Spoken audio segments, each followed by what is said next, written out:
So many different great things. Where is he? Come on up here. 얼마 전 치러진 미국 대통령 선거는 박빙일 것이라는 언론의 예상을 깨고 공화당의 압승으로 끝났는데요. 아마도 일론 머스크는 이번 대통령 선거 유세 과정에서 트럼프와 해리스 다음으로 가장 자주 언론에 등장한 사람일 겁니다. 그는 트럼프 캠프에 선거 자금 명목으로 수천억 원의 돈을 기부하기도 했고 여러 차례 직접 유세장에 나와서 트럼프 대통령 당선자를 적극 지원하기도 했지요. 미국 정치에 대해서 조금 더 관심이 있는 분들이라면 이런 일론 머스크의 행보와 함께 페이팔 마피아라는 실리콘밸리 인맥이 이번 선거에서 어떤 역할을 했는지 들어보셨을 텐데요. 이번 선거를 공화당 압승으로 이끈 1등 공신은 페이팔 마피아라는 소문이 있고 트럼프도 이 사실을 잘 알고 있다고 하더군요. 또한 J.D. 벤스 부통령 당선인은 페이팔 마피아가 지명한 인물이라는 소문이 상당한 설득력을 갖고 언론에 보도되기도 했답니다. 저는 오늘 바로 이 페이팔 마피아 얘기를 하려고 하는데요. 페이팔은 1998년 실리콘밸리에서 설립된 1세대 핀테크 기업인데요. 사실 1990년대 중반과 후반에 설립된 인터넷 기업 중에는 페이팔보다 훨씬 크게 성장한 회사들이 많답니다. 아마존이나 구글이 그런 예지요. 하지만 아마존 마피아나 구글 마피아란 단어는 없지요. 반면에 페이팔의 설립자들과 종업원들은 이후 수많은 실리콘밸리 스타트업 기업을 창업하고 성공적으로 투자하면서 페이팔 마피아란 용어가 유행하게 된 것인데요. 예컨대 테슬라, 유튜브, 팔란티어, 랭크드인, 옐프 등 우리가 잘 아는 인터넷 기업들이 모두 페이팔 출신들이 창업한 기업이랍니다. 자, 그럼 세계 최고의 IT 인재 집단 페이팔 마피아의 비하인드 머니 시작하겠습니다.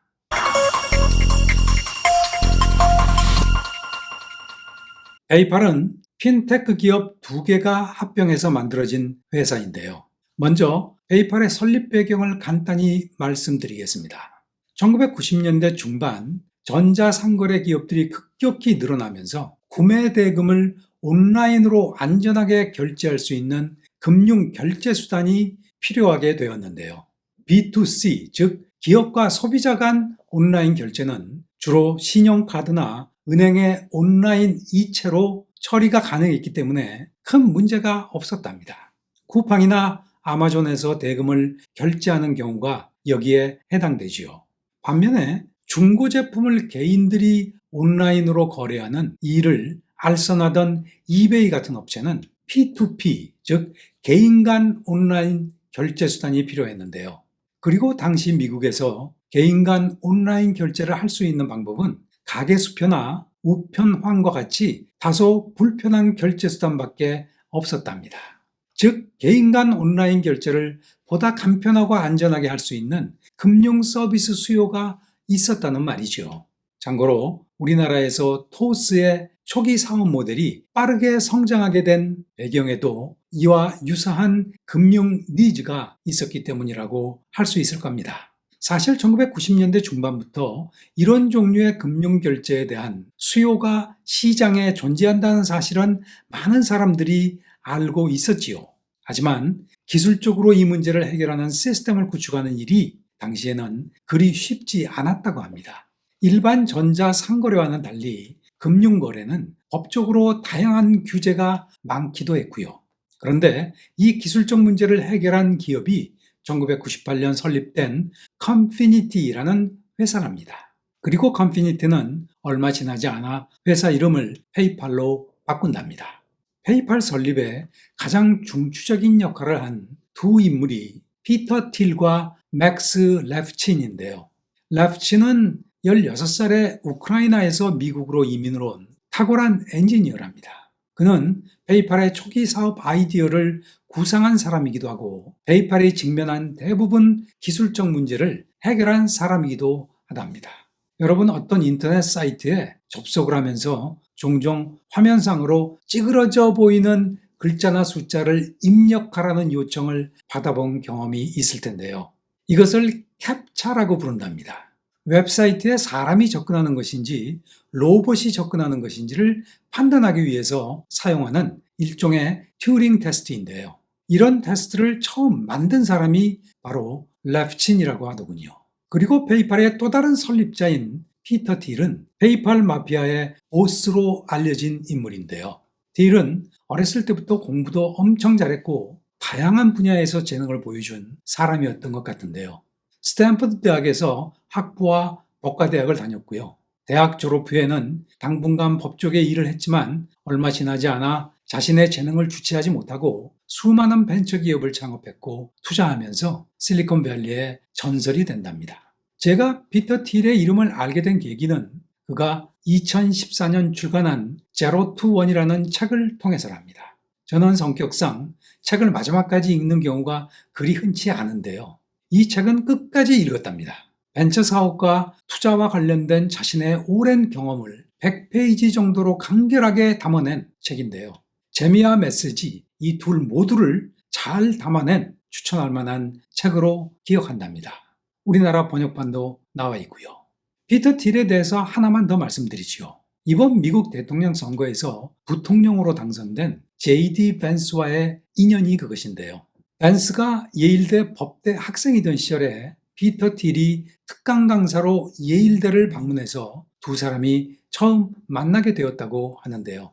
예일대를 졸업한 벤스는 피터 틸의 벤처 캐피탈 회사로 들어가서 틸 밑에서 일을 잠시 했다고 합니다. 그리고 벤스 자신의 자전적 소설인 힐빌리의 노래라는 책에 추천사를 써준 사람이 바로 피터 틸이랍니다. 참고로 이 소설은 몇 년 전에 영화로도 제작되어서 넷플릭스에서 상영되었답니다. 여기까지는 검증이 된 사실이죠. 그리고 벤스 부통령 당선자와 피터 틸과의 이런 오랜 인연 때문인지 추측성 기사도 많은데요. 벤스를 트럼프에게 부통령 후보로 추천한 사람이 피터 틸이라는 소문도 있고 심지어 페이펄 마피아는 벤스를 트럼프 다음 대통령으로 내정하고 이를 치밀하게 준비하고 있다는 소문도 있답니다. 사실관계는 솔직히 저는 잘 모르겠습니다. 피터 틸은 대학 시절부터 미국 공화당의 열렬한 지지자였고 지난 수십 년 여러 공화당 정치인들을 개인적으로 후원하고 있는데요. 벤스라는 개인보다는 공화당의 승리가 피터 틸에게는 훨씬 중요한 목표라는 말이지요. 다시 페이팔 얘기로 돌아가지요. 페이팔이 설립되고 나서 1년쯤 지났을 때 일론 머스크는 X.com이라는 인터넷 은행을 설립하는데요. 이후 이 두 기업은 서로 치열하게 경쟁하다가 어느 순간 깨닫게 되지요. 같은 고객을 놓고 싸우지 말고 합병을 통해서 공존의 길을 선택한 것인데요. 합병은 현명한 결정이었죠. 하지만 보통 합병 이후에 여러 이해관계자들 간에 주도권 싸움을 하게 되지요. 페이팔과 X.com의 합병도 비슷한 후유증을 겪는답니다. 처음에는 지분 비율이 높은 일론 머스크가 합병 회사의 CEO를 맡았지만 얼마 지나지 않아서 피터 틸이 이사회를 장악하면서 일론 머스크를 CEO에서 밀어낸답니다. 사업 분야도 일단 돈벌이가 되는 개인 간 송금 서비스에 집중하기로 했지요. 송금 서비스 분야는 상대적으로 페이팔이 강점을 갖는 분야이기도 했답니다.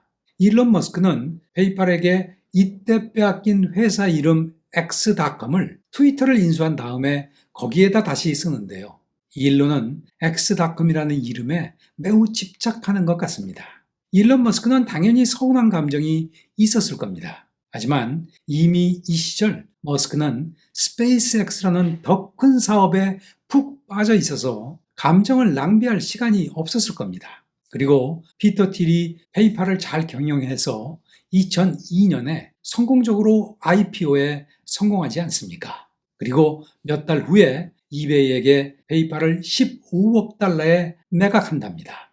페이팔 주식의 12%를 갖고 있었던 머스크에게 피터 틸은 정말 고마운 사람이죠. 몇천억 원을 순식간에 벌어준 사람이니까요. 머스크가 이후 테슬라나 스페이스X와 같은 사업을 벌리는데 페이팔에서 번 돈이 종잣돈 역할을 했거든요. 페이팔은 설립된 지 4년도 되기 전에 이베이에 매각되면서 페이팔에 투자한 사람들과 종업원 수십 명은 하루아침에 백만장자가 되었는데요. 그런데 페이팔 종업원들은 이미 대기업으로 성장한 이베이의 기업 문화에 적응을 하지 못하고 대부분 이베이를 퇴사했다고 합니다. 이미 백만장자가 된 사람들은 인내심도 많이 없어졌을 겁니다. 이베이에 인수된 지 4년 이내에 50명의 페이팔 종업원 중에 38명이 이베이를 떠났다고 하더군요. 그런데 이들 페이팔 출신 인사들은 이베이를 떠난 이후에도 서로 개인적으로나 사업적으로 끈끈한 관계를 유지했다고 하는데요. 이들이 함께 투자하고 설립한 많은 벤처기업들이 계속 성공하면서 페이팔 마피아라는 단어가 탄생하게 되었다고 합니다. 그러다 2007년 포춘 잡지가 표지기사로 이들을 다루게 되면서 이들에게 갱스터 복장을 입히고 사진을 찍었다고 하는데요. 이 사진은 페이팔 마피아가 일반인들에게 널리 알려지는 계기를 제공했다고 합니다. 13명을 전후한 멤버가 페이팔 마피아로 자주 거론되는데요. 이미 언급한 피터 틸과 맥스 랩친 그리고 일론 머스크 외에도 이들 13명에는 링크드인의 설립자, 유튜브의 설립자, 옐프, 어펌, 팔란티어 등 조 단위의 기술 벤처 기업을 일군 사람들이 줄줄이 포진해 있다고 합니다. 이들이 투자해서 성공한 벤처 기업은 셀 수도 없이 많고요. 페이팔 출신 인사들로부터 유독 성공한 벤처 기업이 많이 나오게 된 이유에 대해서 사람들은 당연히 궁금해 하는데요. 여러 기사와 서적에서 이 문제를 다뤘지만 가장 널리 알려진 책은 아마도 언론인 사라 레이시가 쓴 Once you are lucky, twice you are good 이라는 타이틀의 책일 겁니다. 레이시에 따르면 젊은 나이에 페이팔 성공에서 얻은 자신감 그리고 극히 경쟁적인 환경과 수많은 난관을 함께 극복하면서 일종의 전우들이 갖는 동지애를 갖고 있다는 점을 페이팔 마피아의 성공 요인으로 꼽았는데요. 저는 개인적으로 피터 틸의 리더십이 가장 중요한 요인이라고 주장한답니다. 자, 이제 마무리할 시간이 됐는데요. 도널드 트럼프가 미국 대통령에 당선되면서 일론 머스크의 테슬라와 피터 틸의 팔란티어 주가는 현재 고공행진을 하고 있는데요. 원래 페이팔 마피아는 피터 틸을 제외하고는 대부분 민주당을 지지했었다고 하는데요. 그런데 지난 4년 바이든 행정부가 가상화폐나 빅테크에 대해 부정적인 정책을 계속 추진하면서 이번 선거에서는 링크드인의 설립자 라이드 호프만 한 사람만 빼고 모두 공화당으로 갈아탔다고 합니다. 기업인이 회사의 이익이 되는 정당을 지지하는 것은 어쩌면 당연한 처사이겠지요. 하지만 이번 선거에서 일론 머스크가 보여준 정치적 활동이 테슬라나 스페이스X의 앞으로 얼마나 도움이 될 것인지 저는 솔직히 잘 모르겠습니다. 일단 주가를 보면 긍정적으로 보이긴 하지만요. 기업인은 대놓고 자신의 정치적 성향을 밝히지 않는 편이 바람직하다고 저는 생각하거든요. 여러분은 이 문제에 대해서 어떻게 생각하는지 궁금하답니다. 댓글 많이 남겨주시기 바랍니다.